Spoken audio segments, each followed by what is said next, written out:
Hello, my friend, and welcome to Pro Wrestling Daily. My name is Aaron Machbitz. So every year, a little bit after WrestleMania, WWE does some major cuts and some major releases. It's always a very sad time of the year because you literally never know who's going to get cut, who's going to get released. Because obviously, I think TKO, Ari Emanuel, Nick Khan get information from Triple H about who they're keeping, what's going well, the storylines, things of this nature. But ultimately, it's up to TKO to make those decisions about who leaves, who stays, budget cuts, all these types of things. And it's very sad because people are getting fired from their dream jobs, and then it gets posted on the internet. Everyone talks about it. And obviously, people get fired from their jobs all the time. People let go from their jobs all the time. And it sucks anytime it happens to anyone in any job. But it seems, because we talk about WWE and wrestling all the time, it seems more harsh in this environment simply because it's so public. But people want to blame Triple H. People want to blame TKO. It seemed this time, normally, the WWE talent that gets released gets a call from Sanford, which is like WWE headquarters, I believe. But this year, all the talent got fired and released by TKO specifically. I think Zelina Vega said she got a call from TKO around 5:09 on Friday evening, SmackDown starting at 7, that she got released and fired. And then the information starts to flood the internet. And so it looks like this year it was a TKO decision, but don't let Triple H off the hook. Because Triple H is the one who is creating the storylines, the content, who has the final say, like, on the ground, unless like a WrestleMania situation where TKO kind of forces the hand of WWE and Triple H and kind of forces someone in like Pat McAfee.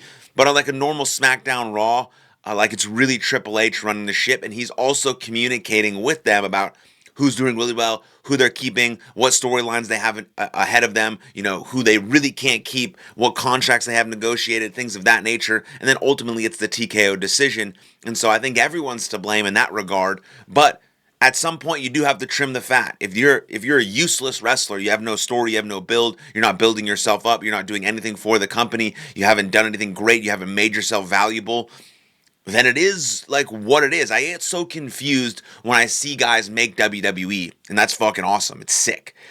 Great job. Like, for some, that's like the pinnacle where they want to be. And then they just kind of coast. They let WWE kind of be their only thing. They stop posting on social as often. They don't build their own platform. They kind of coast in the WWE name. And that makes it even more challenging when you do get released or cut or whatever it is, because most people do, unless you're an absolute superstar, which is very few people. Then when you leave WWE, you kind of have to rebuild all over again. Take someone like, Zack Ryder or Matt Cardona, created a ton of content on his own while he was in WWE, continued when he was done with WWE, spent 5 years building himself up, then got back to WWE and is still creating his own content. Like, you can make stuff outside of WWE. There's some restrictions on what you can and can't do, but you can post, you can build your platforms, you can create and produce your own content to get your own stories and your own character out there. You don't have to rely solely on WWE, and most people do. And then when they get cut, they feel like they have to start from zero. And that's on them for coasting. Now, not everyone does that, but I see a few WWE superstars who got released definitely do that. Now, there's a couple more wrestling companies than there used to be, so most of these people could potentially get a job somewhere. But it's always scary. You lose your job. Like, no matter what the job is, whether it's a WWE superstar or a plumber, like, you lose your job. It's scary. When's the money coming in? I have mortgage, I have kids, I have all these things and priorities. And so I think about that stuff too. And so the coach, Jonathan Coachman, said this. This is a part of the business every year, and it's the part that those of us who spent any time in the WWE at all hated. We're all friends and want the best for each other. They understand you can't keep everyone, and it stinks because it's not like the NBA or the NFL, and you can get picked up by another 30 teams. Never gets easier, and never will. That's a fact. Now, let me just share some of the names with you that got released, some of the bigger names. Kairi Sane, Aleister Black, Zelina Vega, Bo Dallas, Nikki Cross, Santos Escobar, Motor City Machine Guns, Dexter Loomis, Eric Rowan, Joe Garcia. Geez, I know a Joey Garcia and I know Joe Gacy. It's not Joey Garcia. That's an indie wrestler. I also know Joe Gacy. Spent a lot of time with him. Joe Gacy got released. Zoe Stark, Alba Phi, and Apollo Crews. I'm shocked that Apollo Crews had a job for this long. Haven't seen him literally ever. But like someone like Kairi Sane, shocking. I'm not really shocked about Aleister Black, but let's also look into some of the facts about some of the recent talent releases that I mentioned that were kind of in the midst of storylines or also going through some stuff. So Zoe Stark tore her ACL, MCL, and meniscus in May of 2025, just got cleared to return, then got released while in recovery. Zelina Vega and Aleister Black teased as secret allies in Randy Orton's storyline heading into Mania. Those plans were scrapped after Pat McAfee's involvement, both cut shortly after. Kairi Sane, just incredible, deep in a major storyline with Asuka and Io Sky, building to a big babyface turn, but then got released with no payout. And then the Wyatt Six, not a huge fan of the faction, but the entire faction, Bo Dallas and crew, created as tribute to the late Bray Wyatt, were all released. WWE did that for a time because they couldn't release them all right after Bray Wyatt passed away. May his memory be a blessing. So they did it now. I don't find the Wyatt Six to be very entertaining. I didn't find their group to be very good.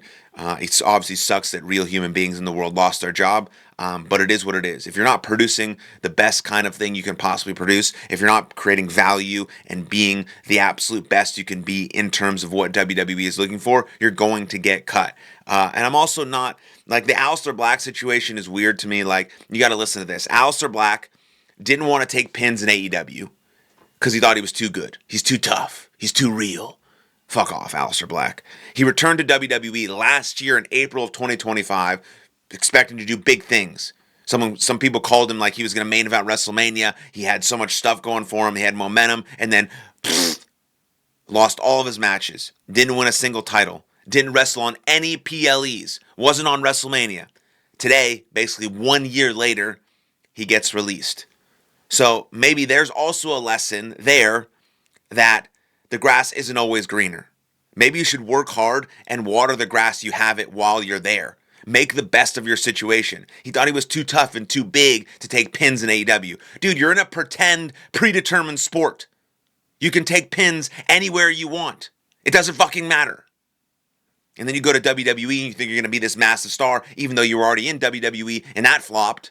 And you flop again. Where are you going to go now? Can't go back to AEW. Or are you going to pull the Andrade move and go back and forth and just homie hop, and then hopefully something works out? No, you got to change something about yourself, probably, to make it work.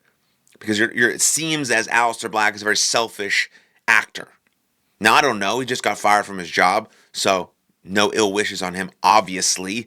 But you got to take those things into consideration as well. The one that shocked me the most was Kairi Sane, featured very heavily every single Monday night with Asuka, with Io Sky, really building to her massive sort of break free from Asuka and a huge babyface run. It would have been awesome. I was hoping for it literally every single week, but it didn't happen. I don't know what she's going to do next, but I'm a huge fan of Kairi Sane and absolutely love the work that she did. So those are the releases that happened this year in 2026. It's always kind of a sad part of the year, post-WrestleMania, where they do budget cuts and releases, and I hope all of the talent that got released finds something within them, their love, their joy, their passion for the business, and they blossom into the absolute best version of themselves.